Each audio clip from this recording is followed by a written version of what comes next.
নমস্কার, কেমন আছেন সবাই? আশা করি সবাই খুব ভালো আছেন। আওয়ার লাইফ জার্নি আরজের আরেকটি নতুন ভিডিওতে আপনাদের সবাইকে অনেক অনেক স্বাগত জানাই। আজকে একটু বিকেল হয়ে এসছে, তো বিকেল থেকেই আমি আজকের ব্লগটা স্টার্ট করছি। এখন বাজে হচ্ছে বেলা 3টা 10। তো এখন থেকে আজকের ব্লগটা আমি স্টার্ট করছি। দেখুন সূর্যি মামাকে, এই যে গাছের আড়াল থেকে। তো বেশ কিছুদিন হয়ে গেল আমি ব্লগটা কন্টিনিউ করিনি। তার কারণটাও বলেছি আগের ভিডিওতে, আপনারা শুনেছেন শাড়ির ব্লগটা করার সময় শরীরটা খুব খারাপ ছিল। এখনও মানে কি বলবো, গলাটা বসে আছে, শরীরটা খুব একটা জুতের নেই। তাও তো কালকে যে শাড়িটা মানে শাড়ির ভিডিওটা করেছিলাম, তো ভিডিও তো কালকে করেছিলাম, শাড়িগুলো বের করা হয়েছিল, সেগুলো আর গোছাইনি। তো আজকে এখন ওই শাড়িগুলো একটু গুছিয়ে নেব। দেখুন কীরকম পড়ে আছে শাড়িগুলো। চলুন চলুন যাওয়া যাক। যে আলপনা দিয়েছিলাম,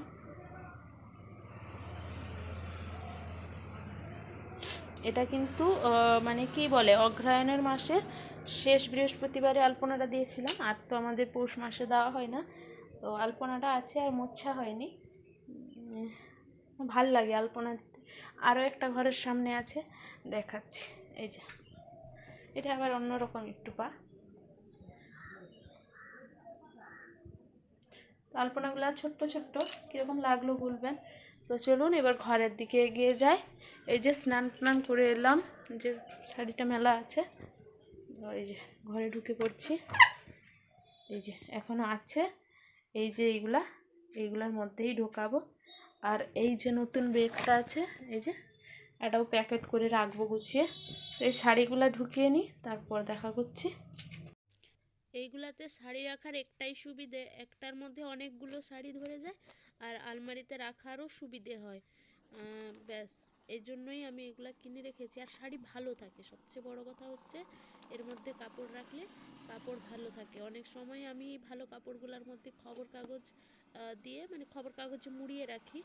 আজকে আর রাখছি না, কারণ অল্প কিছুদিনের মধ্যে আবার একটু আছে, মানে কাপড় চোপড় একটু বার করতে হবে, পরতে হবে। ইচ্ছা আছে একটু পরার, মানে সেরকম আছে আর কি। তো যখন হবে তখন বুঝতে পারবেন। দেখলাম ঢাকা দেওয়ার পরেও লুজ হচ্ছে জায়গা, মানে অনেকটাই আছে, তাই আরেকটা এই ভারী শাড়িটা রেখে দিলাম। এটা কোন শাড়িটা বলুন তো, কমেন্ট করবেন দেখি, কে কে বলতে পারেন দেখি। তো এই যে এবার দু হাত দিয়ে চেপে দিলে, এই যে দু হাত দিয়ে চেপে লাগিয়ে নিই, তারপর দেখাচ্ছি। তো এই যে প্যাক করে নিয়েছি। তো আর একটাও সেরকম প্যাক করিয়ে নিই, তারপর কথা বলছি। এই যে দুটা আমার বক্স রেডি। এই যে এটা একটা, এটা একটা। আমি এইরকম করে এইভাবে শাড়ি রাখি, দিলে খুব অল্প জায়গায় অনেকটা শাড়ি কিন্তু মানে ধরে যায়, আলমারিতে খুব ভালো মানে ফিট করা যায়। হ্যাঁ, এটা একটা বলবেন, হুটপাট করে কখনো বেরাতে গেলে একটু সমস্যা হয়। তো কালকে কোথাও বেরানোর আছে, আজকে আগেই শাড়িটা বের করে রাখতে হয়, এই যা, না হলে আর কিছু না। তো এগুলা টোটাল গুছিয়ে নিয়ে এই জায়গাটাও ফাঁকা করে নিই। আর এই বিছানার চাদরটা কীরকম লাগছে বলবেন। এটা নতুন, মানে একদমই নতুন, ফার্স্ট এখানে পেতেছি। তো এটা অনলাইন থেকে কেনা, ফ্লিপকার্ট থেকে নেওয়া। আমি যেদিন খাটে পাতবো অবশ্যই সেদিন শেয়ার করব। তো এখন রাখি, এটা গোছগাছ করে নিই, তারপর কিছুক্ষণ বাদে আসছি। জায়গাটা এখনই কীরকম ছিল, তো কাপড় চোপড়গুলো গুছিয়ে একদম পরিষ্কার করে নিয়েছি। এই শাড়ি এগুলো খুব ভারী, আর ব্যাগটা আমি গুছাতে পারি না, তো আমার হাজব্যান্ড গোছাবে, ও পরে গুছিয়ে প্যাকেটে করে সুন্দরভাবে রাখবে। আর আমি এই জায়গাটা পরিষ্কার করে নিয়েছি। এই যে আমার শখের এইটা শোকেসটা। আজকে রাতে ইচ্ছে আছে ডিনারে একটা নতুন কিছু বানানোর, কাঁচকলার একটা নতুন আইটেম। তো যদি বানাই অবশ্যই আপনাদের সঙ্গে শেয়ার করব।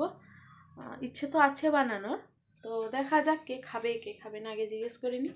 যদি খাওয়ার ভোট বেশি পাই তাহলে অবশ্যই শেয়ার করব। মুখটা কীরকম হয়ে গেছে, আর ক্যামেরাতেও একটু মনে হয় এরকম মনে হচ্ছে, দাঁড়ান। হ্যাঁ, ক্যামেরাটা একটু সমস্যা হয়েছে, কালকে দেখেন না কীরকম ধোঁয়াশা ধোঁয়াশা হয়েছিল। তো ঠিক আছে, এখন রাখি, আবার সন্ধ্যার সময় আসছি। তো চলুন, টাটা এখনের জন্য।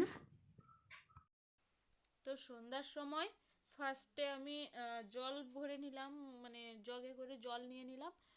গ্যাসের কাছে এইটাই করে জল রাখা হয়, আপনারা দেখেছেন। তো জল নিয়ে তারপর ফ্লাক্সে ছিল পুরনো গরম জলটা, মানে কালকে যেটা করেছিলাম ওই গরম জলটা ছিল, ওটা ফেলে ফ্লাক্সটা মেজে ধুয়ে নিলাম। তারপর এবার ভালো করে সেটাকে মুছিয়ে নিয়ে একদিকে চার জন্য জল দিয়ে দেবো, আর একদিকে জল গরম করতে দিয়ে দিব। তো ফার্স্টে আমি জলটা গরম করতে দিয়ে দিলাম, আর এদিকে চায়ের জন্য জলটা দিয়ে দিয়েছি, 2 কাপ দুধ চা হবে। তো 2 কাপ দুধ চায়ের আমি জলটা দিয়ে দিয়েছি, আর এদিকে জল গরম করতে বসিয়ে দিয়েছি। তারপর পিকুকে বার করে আনলাম, পিকুকে বার করে এনে দেখি এখানে আমার যে জলটা ফুটে গেছে। এবার জলটা আমি ফ্লাক্সে ঢেলে চায়ের জলটা বসিয়ে দিব। চাও 2 কাপ হয়, আর দুধ চাও 2 কাপ হয়। আমি চা খাই না, বাকি কাকু কাকিমা আর আমার হাজবেন্ড আর শাশুড়ি মা, তো ওই 4জন চা খান।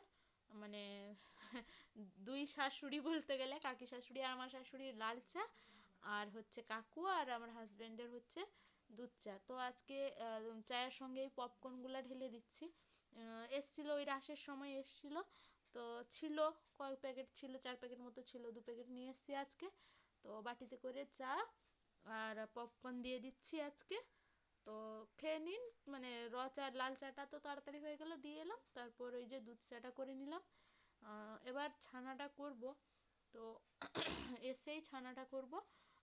সর যে ছানা করার আগে এই যে আমাদের কাঁচা দুধের সর তুলে রাখি, কাঁচা দুধের সর থেকে কিন্তু আমরা ঘি বানাই।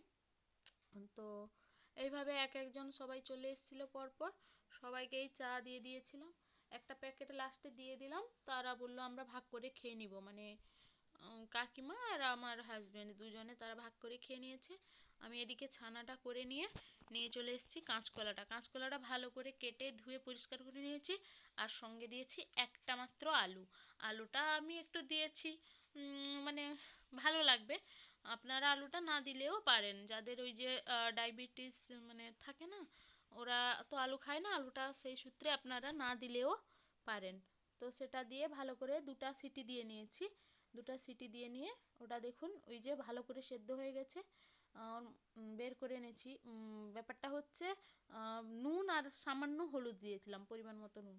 তো কলাগুলা ছাড়িয়ে নিয়েছি, তো খোসাটা আর ফেলবো না, খোসাটা কৌটোতে করে রেখে দিব ঠান্ডা করে, পরে খোসা বাটাটা হবে। খোসাটা কিন্তু বাটা খেতে খুব ভালো লাগে, তাই আমরা আর কলার খোসা ফেলি না। আর এই কলাটা মেখে, কলা আর আলু মেখে এর মধ্যে কাঁচা লঙ্কা কুচি, ধনে পাতা কুচি, কালো জিরে দিয়ে দিলাম। এবার দিয়ে দিচ্ছি সামান্য হলুদ গুঁড়ো, আর একটুখানি সামান্য লবণ, আর একটুখানি জিরের গুঁড়ো। তো দিয়ে তারপর দিয়ে দিচ্ছি হচ্ছে ময়দা, সরি ময়দা বলছি, বেসন দিয়ে দিয়েছি। তো বেসন দিয়ে ভালো করে এটাকে চটকে নিব। আমার একটু মানে বেশি সময় রাখা হয়ে গেছিলো, সিটি দিয়ে একটু রেখে দিয়েছিলাম বেশি সময়, তাই একটু পাতলা মতন হয়ে গেছে, তাই বড়া বড়া করতে পারলাম না কড়াইতে, তাই বড়া বড়া করে ভেজে নিচ্ছি। তো দেখুন এইভাবে উল্টে পাল্টে হালকা ফ্লেমে কিন্তু ভাজতে হবে, খুব কড়া মানে গ্যাসটা পুরো ফুল ফ্লেম দিয়ে দিলে হচ্ছে ইয়ে হয়ে যাবে, মানে পুড়ে যাবে, কিন্তু ভিতরেরটা হবে না। তো আমার সব বড়াগুলো ভাজা হয়ে গেছিলো। তারপর কড়াইতে সাদা তেল দিয়ে, আপনারা এখানে চাইলে ঘিও দিতে পারেন, আমি ঘি দিইনি কারণ আমার শাশুড়ি মা একটু ঘি খেতে পছন্দ করেন না, তাই জন্য আমি ঘি দিইনি। তো তারপর আপনারা যেভাবে ঝোলের নিরামিষ ঝোলের মশলা কষান, এখানে দেখতেও পাচ্ছেন কিভাবে কি কষাচ্ছি। তো সেইভাবে কষিয়ে মানে মশলাটা কষিয়ে পরিমাণ মতন জল দিয়ে 2-3 ফুট ফুটিয়ে নিয়ে, তারপর বড়াগুলা দিয়ে 1 ফুট, মানে একটা ফুট দিয়ে বন্ধ করে গ্যাসটা অফ করে চাপা দিয়ে রাখতে হবে। তার কিছুক্ষণ পর তরকারিটা খুব মাখো মাখো হয়ে যাবে। আমি একটুখানি বেশি জল দিয়েছিলাম, রুটিতে সবাই একটু মানে ঝোল খেতে পছন্দ করি আমরা, তাই জন্য আপনারা চাইলে আরও কম জল দিতে পারেন। তো তারপর রাতের ডিনার সবাই মিলে একসঙ্গে রাতের ডিনার করেছিলাম, আর খাওয়ার শেষে সবাই কিন্তু বলেছিলেন যে তরকারিটা খুব ভালো হয়েছে। তো আপনারাও একদিন বানিয়ে দেখুন, আশা করি ভালো লাগবে। আজকের ভিডিওটা আশা করি সবার ভালো লেগেছে। ধন্যবাদ।